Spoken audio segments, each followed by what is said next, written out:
No. in this image. Do you see anything when I'm zooming in? No. How do you know this is Mona Lisa?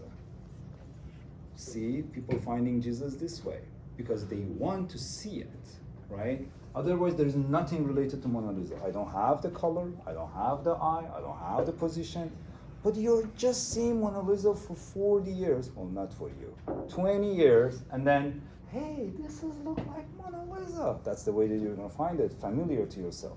Perception of the image. You're waiting to see Mona Lisa. There's no Mona Lisa.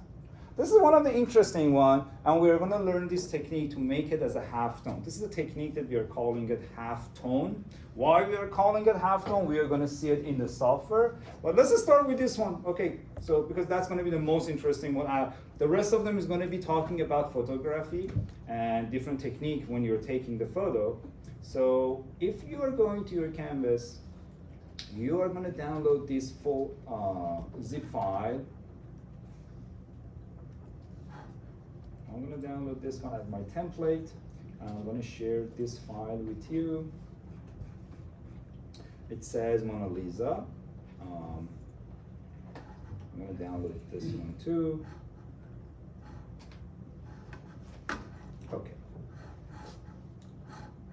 Well, the template is clear. You are opening it in AI, and then you're importing those 8 images that you're gonna make by next week. So it's not gonna be Sunday. The quiz is gonna be Sunday, but this is one folder assignment. So you're gonna submit all 8 images to this template. So the template is giving you access to change the name according to your name, right? So I can change your name here. And then I have 8 place, maybe it's fading out, but you're gonna see. Again, these are placeholder. If you're making all of them in horizontal format or 2 of them vertical, 2 of them horizontal, up to you how you are seeing it. But use this template so far. I have 8 images, right? One of them is gonna be the technique that we are calling half tone, which we are going to practice it over the same Mona Lisa, and then you're going to apply it over the other images. Okay, this is the story of that Mona Lisa. Let's go back.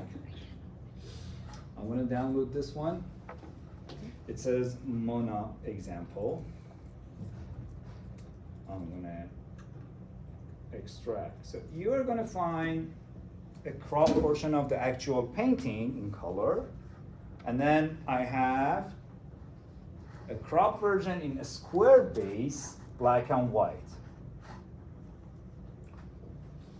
So this is a process that you are going to do. Let's say if you're choosing any image to apply this technique, first you want to make sure that you're working with the image that it's going to be familiar to public, right?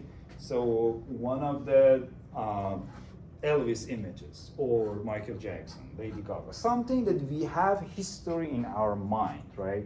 Something as a main source, and you are going to turn it to black and white. You learned this one before. I made this one for you so it's ready to use, but just in case, if I'm taking any image to my Photoshop, I'm going to start with the color one, just as a review. I'm taking it to my Photoshop.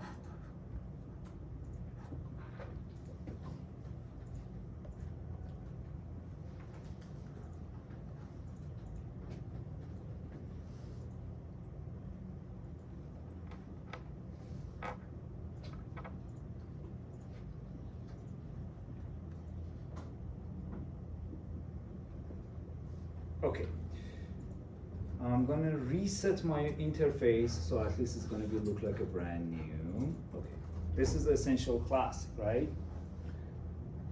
You know how to crop, okay? I can use my crop tool, let's say if I'm turning it to a square or rectangle in a vertical format. So I can select a good portion of the image. Let's say here, that's gonna be more vertical, or if I'm holding down the shift, I can select a square base part, right? Whatever that you think is going to be a good idea. This is practice. You're not submitting this one. You're going to work the same technique over your own image. Find another image that you think it's worth to try. I can crop the image, right? Let's say I'm selecting a good portion in a square base.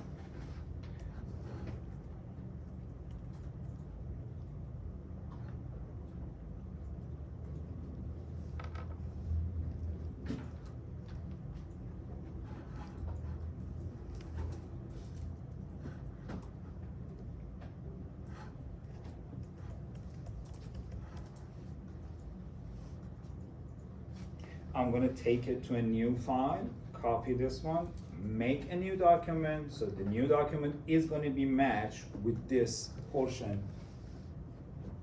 So I have no layer, that's gonna be my background, and I have first layer, which I'm bringing it from the color one. Okay, so my image being cropped in a square base. The first thing that I do, I'm going to turn it to black and white. You know how to do it. When I have a color, that means I have a color pigment, which I don't need any of those in my image. What I'm going to preserve is just the value of the image, basically black and white. Which I'm going to go to image, bring up my hue saturation, because I'm going to remove saturation of the image or the intensity of the image. Bring up the hue saturation. Now I know which one is working for the color. The middle one, if I'm increasing the saturation, the image is going to be so weird, right? I don't need any of those. I'm going to just move toward the left. Image, going to go back to black and white version. No saturation at all. Are we done? You're done turning it black and white, but you need to increase contrast for this image, because right now the forehead or something in the background looks like light gray, the hair looks like dark gray, but I'm trying to make sure that I'm getting close to black versus white, right? Let's check the histogram of this image. I'm gonna go back to image level. This is the histogram of the image. What is happening is mainly happening on the left side, right? I have so many dark moments and I don't have any bright moment. Basically no white at all. What I'm gonna do, I'm gonna make sure that this is gonna get narrow, so white is gonna turn to more white, black is gonna go toward more black. So I'm gonna change my handle position. Here we go. I'm gonna go, if I'm doing it too much, the image is gonna start burning. That's too much. I'm gonna bring it back. Alright. The same thing for the other side. So black is gonna be more black, white is gonna be more white. I'm tightening this range between black area and white area. Now I have white. Let's say this area is going to turn to white, those areas is going to be more black. That's okay. This image is ready to work with. This is a better image compared to the previous one. I have a better contrast. So we started with the color one, we turned it to black and white, and also we increased the contrast, which you already have the other one in the folder. So when you're looking at this one, this is almost the same, changing color to black and white and changing the contrast. Okay. If you have it, now let's apply the halftone technique. Well, halftone technique is nothing but the print process technique. Basically, they were printing it in this process. Now we are reversing it. I have a digital one. I'm trying to pretend this is a print. Okay. I'm gonna go to my filter. I'm coming down until I can find pixelate, and I'm gonna check my halftone. What's the name? Oh, it says color halftone. Well, I don't have color halftone. Well, color halftone is the technique of the print. We are gonna see why they're calling it color. We are gonna use the halftone part without the color. Let's bring up the effect, which is gonna be this one. I have a couple of settings to take care of. The first one, we are talking about the size of those tone mark. Tone mark is those circles that is going to replace your image. Right now, in this case, maybe I used that 8 point last time. Your number is going to be different, and I have no idea what number is going to be matched with this image, because according to the size of the image, this number can change. Pixel or point. I have 8, I don't know which one is going to work. I'm going to try a couple of different numbers until I'm going to find the best one. What's important, make sure these channel, they're gonna follow all 0, 0, 0, 0. Don't get any number for those channel. I'm gonna change those to 0, 0, 0, 0, 0. Why 0? We are gonna talk about it in a second. We are gonna come back to this one after a couple of try, and then we are gonna change those number for channel. But let's figure out what's the good number for the radius of those circle. I'm gonna start, for example, for 50. I don't know if 50 is gonna be good or not. Let's see. 50 is the size of the circle for each circle. And let's press OK. What I'm getting. Okay, this is what you're getting. 50 pixel is the size of each circle, right? I have a bunch of circle, right? If you want to test if it's working or not, you're going to zoom out. Okay, let me hide this. Is it Mona Lisa now? If you're not happy and you think, okay, I have doubt, okay, I'm going to undo. Let's change the number of 50 to something else. I'm going to go to the same effect, pixelate, halftone. I was using 50. I'm going to change it to 25, right? It's going to be a smaller, more circle, basically. Now. I have more, it's almost double number. Again, I'm going to zoom out. It's so weird that you're seeing Mona Lisa, right? But there is nothing about Mona Lisa here. It's just the value of that image. Basically, your brain is making all those details for you. Do you see any eye here? No. Do you see any mouth? No. Anything as a face? No, nothing. But that's Mona Lisa. I know it's Mona Lisa. You have seen it. So find what's the good number for you, for your image. This is Mona Lisa. You can practice it with anything. Couple of hints to make this one in a good result. Work for something that is familiar and work in a detailed area. So that's why I didn't use the entire painting of the Mona Lisa. I'm just focusing on the face because people remembering the face, not the position of her hand or the background or anything else. Face is the one that is going to stay with the people. So I'm cropping around the face and I'm going to change it to halftone. What was the story of those channels that we made it to the 0? Okay, I'm going to undo one more time. This time I'm going to do the same effect. You don't have to do this one. But I'm going to change those channel angle to something else. Let's see. What are those? Pixelate, color, halftone. For example, I'm using 25 or 20 this time. I'm going to give these channel random number to see what are those. I'm going to go for 30. These are according to the position of the circle that I'm getting. This one 40, this one 50, this one 60. Well, before pressing OK, these are actually representing CMYK. That's why they're calling it color. I'm going to press OK so to see what's happening. This is a print process in an old style, or still they're using it for mass production. They are using 4 color to create any image.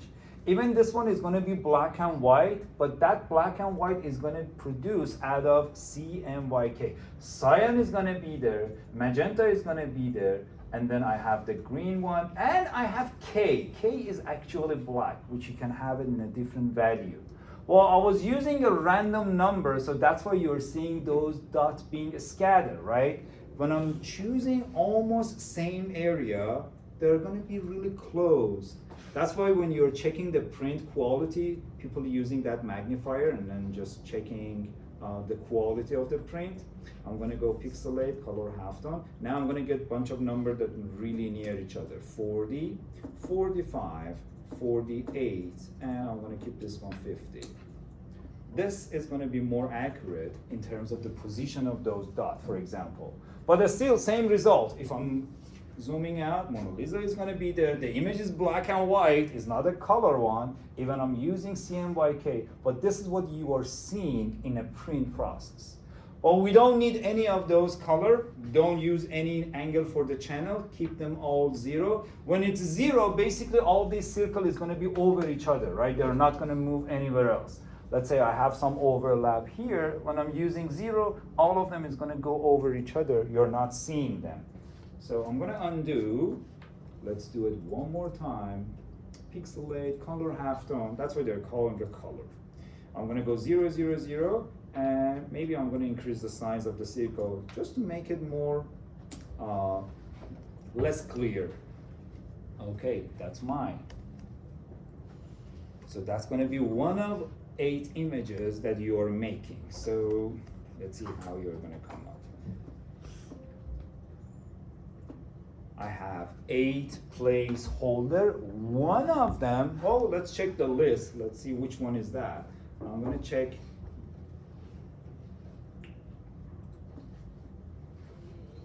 And then let's talk about the rest of them.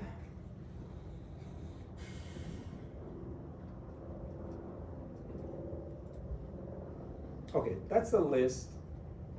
This one is actually number 7. Well-known image, and you're creating your own perception, right? So the image is not going to be there. Halftone filter from Photoshop. This is one of 8 images. Okay, let's start from the first one. Create one using obscure in photography. No post-production. So basically just one image, raw image. So, okay, what I'm gonna do. What was the obscure? Let's check. As a reminder, I'm gonna go back to my text. So many obscure is happening here. Okay, let me delete those.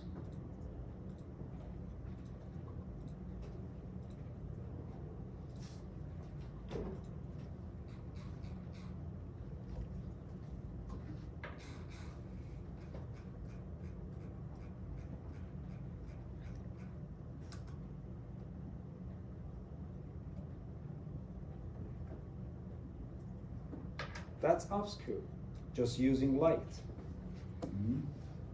So you're not seeing the eye, you don't know what's happening, you don't know what's the plan, you don't know what's gonna happen in next frame or next second, right? So there is a moment that, what's gonna be, what's gonna be, what's gonna be, what she's gonna do next. So I'm trying to hold the story by covering or not making clear. What's the other one?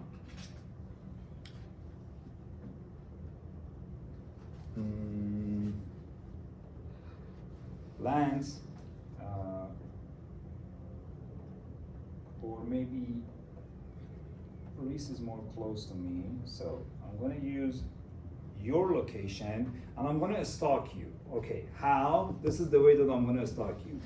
I'm going to take a picture of you, right? But I'm pretending I'm not doing it, right? So basically I'm taking picture of you by changing the focus part of my photo to be on you. So basically I have a really teeny tiny portion of your face, right? But most of my composition is going to fill with my laptop and the class. But actually my goal is just stalking you. Okay, so let's say I'm going to take this photo. Okay, I'm going to put it on the screen so you can see. We're going to analyze this stalking moment.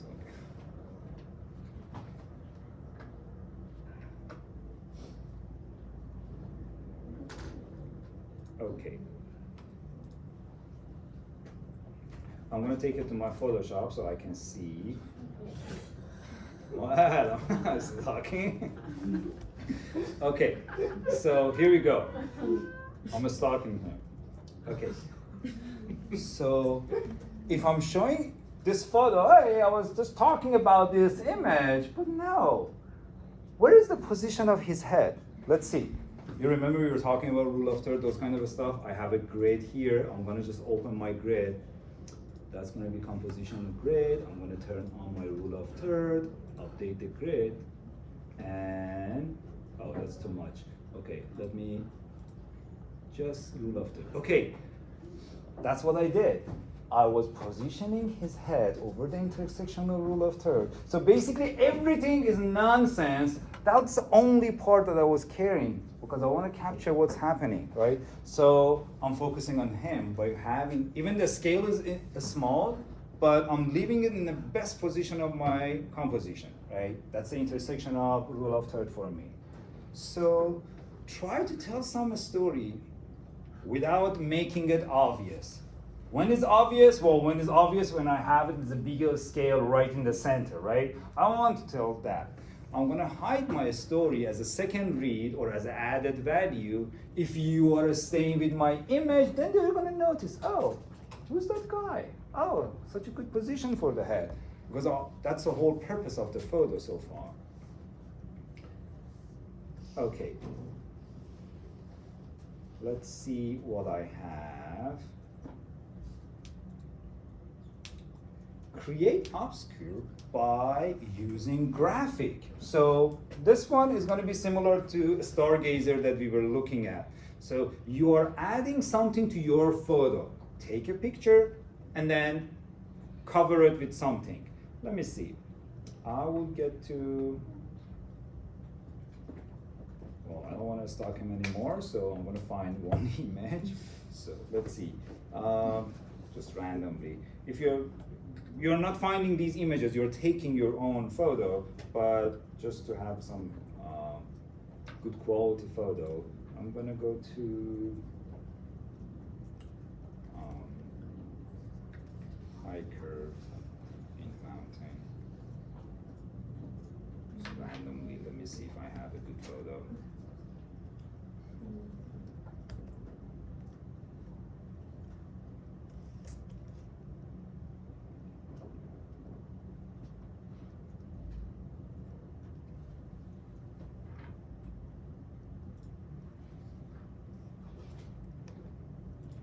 It's more interesting when you're looking for the close-up or anything that has feeling or the mimic of the face is clear. Well, right now I'm just looking for a random image online.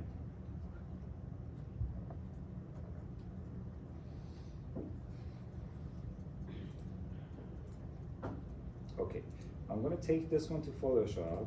Okay, that's a photo. It's pretty much good photo because the position of the guy is interesting, and more interesting is about color palettes, right? I have complementary, everything green, the character suddenly has green and red together, and the position is pretty much rule of third.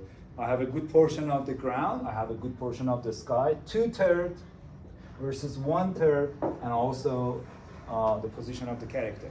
But okay, I'm gonna cover that character with something, just making it unusual or covering something. How about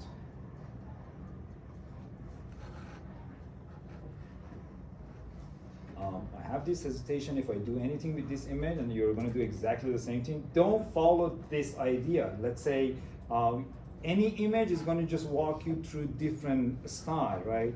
Okay, for example, there is a British artist, Gormley, that he's making human body out of cube or out of a square.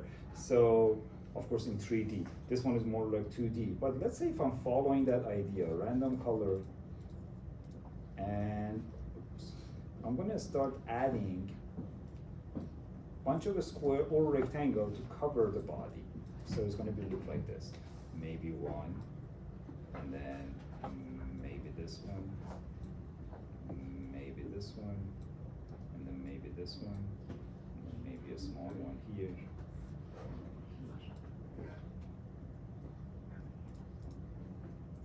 So I'm not showing you what's happening in the image. Who was that? Oh, just hiding it, right? So those people that they're going to prison, and sometimes you're seeing them just being with the blur on the on TV. They're not showing what's the face, who's talking. As we talk about Gormley.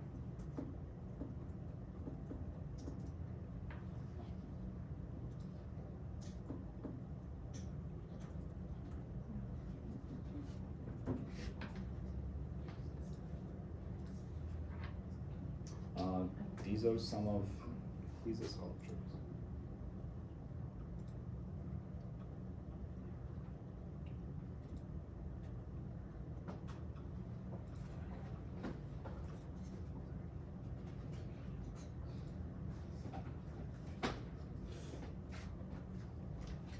and that's him. Okay, so make one obscure version covering your photo, bless you, with graphic. So that graphic can be anything. I was using a square, you can combine it with circle, rectangle, triangle, whatever works for you. What's the third one? Create emergence from a background using light or shadow. So something should be different value in terms of the lighting. One value is going to be really bright, one value is going to be really dark, or vice versa. So think about one of the good examples I can give you. I don't know if I've done it before or not. Turn off all the light in your kitchen or in your room, and then open the fridge door. What light is going to come to your face? Ask someone else take picture of you. So imagine what kind of light is going to be on your face. Everything is dark, but the light. Don't take a picture of the fridge. It's just taking a picture of your face, getting light from the fridge, right? Then obviously everything is going to be dark. Your face is going to be glowing. So you are emphasizing the face in the dark frame. That's one way. You're emerging from background. The fourth one is using color. Well, it's probably is going to be the same like number 3, but you are using 2 different ones. We practiced this one before because of the light over dark or dark over light. So my background is white, my t-shirt is black, so pretty much, but this one is going to be value-based. The one that you're making is going to be color-based. Green versus something that is going to be more in contrast, which is going to be complementary, which is going to be red. If I have a red t-shirt versus the green background, that's a good emergence from the background. So find something, ask your friend, family member, or maybe a pet just walking in a different contrast between background. Create emergence with a conflict. Okay, what is conflict now? Well, conflict is same story that we were talking about, this one. Okay, these are conflict. There's so many things going on, but none of them are important. What's important is the one that is not being lighted, right? I'm framing everything toward that character. Or the top one. My character doesn't have any specific light. I have some mellow reflection, but the lighted area is not my goal. My lighted area being used to frame something. I have conflict. Or the chaotic one. These are all conflict, right?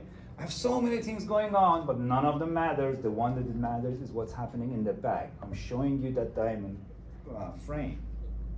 Conflict.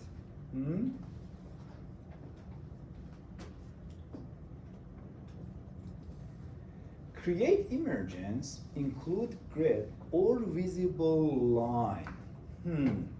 Do I have any visible line in this room? Yeah, I have. Those are visible lines that I can see, right? Even right now. If I'm taking a picture from maybe the clock at the end, all those lines basically is leading the same perspective toward the clock, right?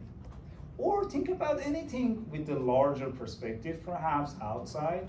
All the line from the building or trees or light poles or anything that you can see creating perspective going always to one vanishing point. Those are going to be using grid.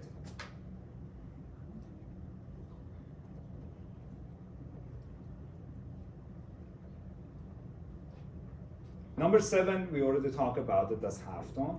Number 8, up to you. So basically you can combine a couple of them if you like, or come up with just one and repeat it one more time. So 8 is your call, whatever that you think is going to be, oh, I like that one, and then just do something for that one. This one is interesting. So these are random student work. So let's see if we can.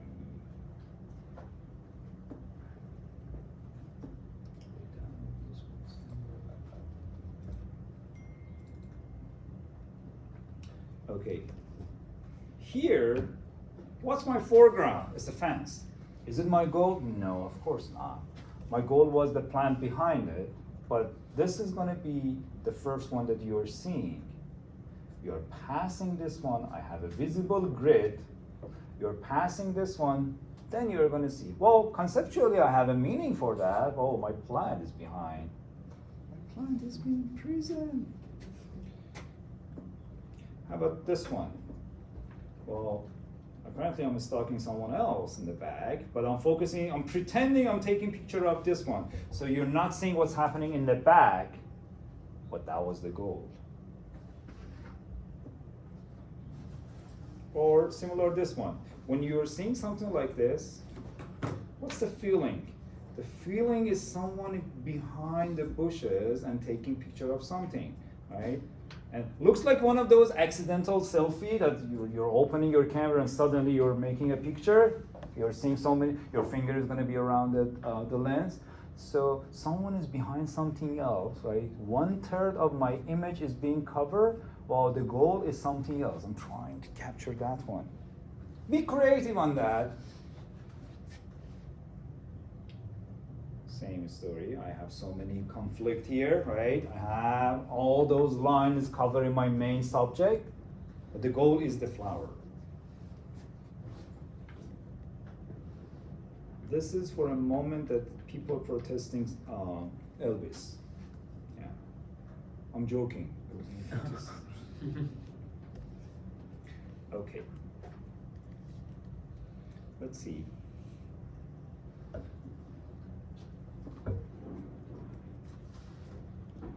Now I can go back to the photos that we had before, because now you know what's the emergence. You remember rule of third, and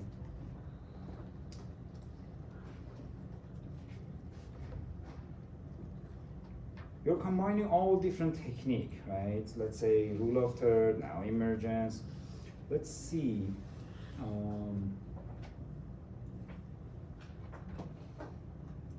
Okay, randomly I'm going to open some of them.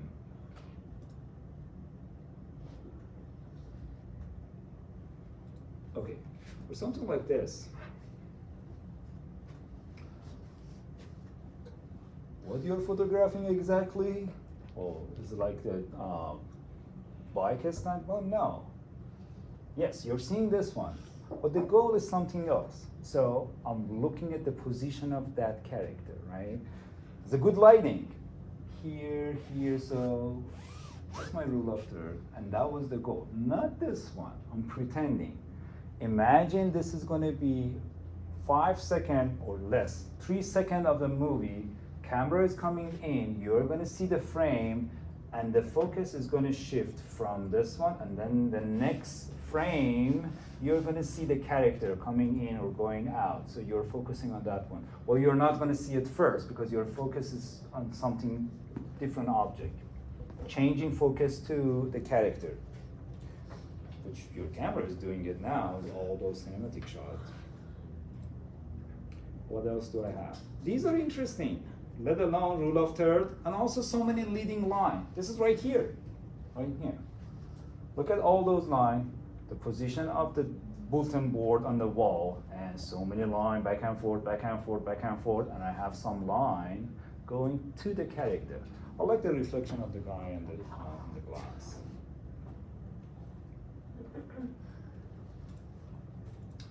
Let's see what's interesting here.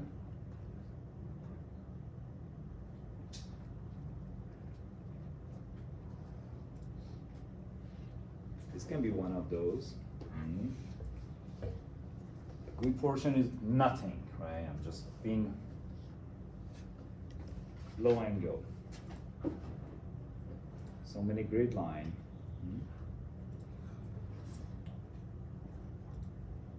Visible line, interesting.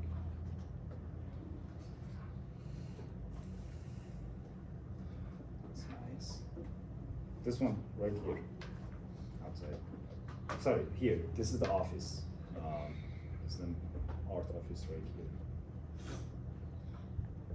What else?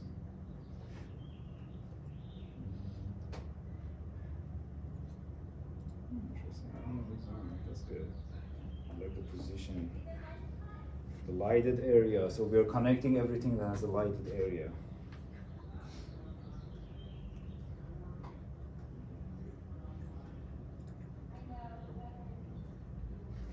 Okay, you got that. Yeah. Going back.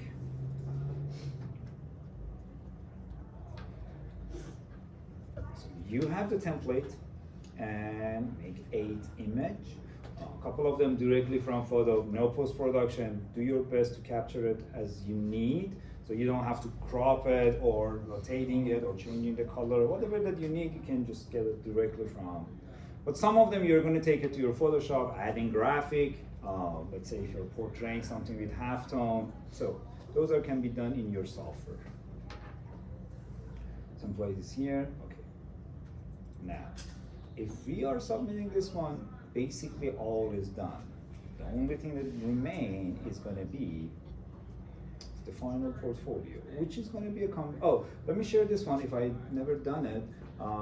This is some of the screenshots from Ripley. Did I share this one with you before? I did? Okay, let me see. I did. Okay, so you have it. Now you can go back and then finding so many of these moments in these emergence. Okay, this is the link that you have.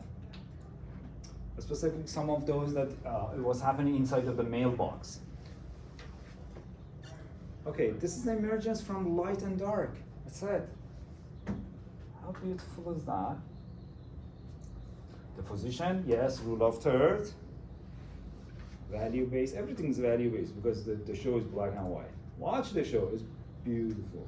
Okay, see, okay, something like this. What is this? Well, you don't know because now it's a still image, but when you're looking at the moving moment, this, which is not important, the important is what I'm framing. Oh, that's a mailbox from the other side. The mailman is putting the mail. And same, but now I'm working with the light as well. Much darker area, outside is bright.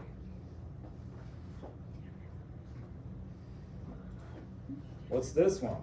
Oh, someone is, because the guy was in the store.